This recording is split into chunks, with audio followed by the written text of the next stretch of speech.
Hello, good evening everyone. Right now I'm here at Pokhara. अहिले चाहिँ यो लेक साइडमा छु अनि मेरो रुम चाहिँ उता पछाडि रहेको छ अनि म चाहिँ यहाँ हल्का आउट भ्यू हेर्न आएको है पोखरीको नजिकै मान्छेहरू त पुरा ढुङ्गामा चढेर यताउति घुमिरहेको छ म चाहिँ अब रात पर्न आँटेको हुनाले भोलितिर मात्रै चढ्छु होला सो अहिले चाहिँ म हल्का यसो बाहिर आएको तर ठाउँ चाहिँ एकदमै पिसफुल रहेछ कति आनन्द लाग्दो है एकदम राम्रो रहेछ है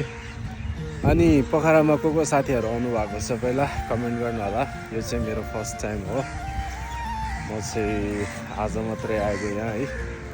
यसो ठाउँहरू अब त्यति धेरै थाहा छैन अब टिकटकतिर हेर्ने यताउति हेरेर घुम्न जाने हो कहाँ पुग्छ हेरौँ 2-4 दिन यतै घुम्छु अनि फर्किन्छु मलाई चाहिँ राम्रो लाग्यो पोखरा चाहिँ आउँदाखेरि बाटोहरू पनि एकदमै राम्रो रहेछ नेपाल है यो चाहिँ पुरा लेक साइड हो यस्तो रमाइलो छ गाइस ओके भिडियोहरू आउँदै गर्छ तपाईहरु हेर्दै गर्नु होला thank you so much for watching see you again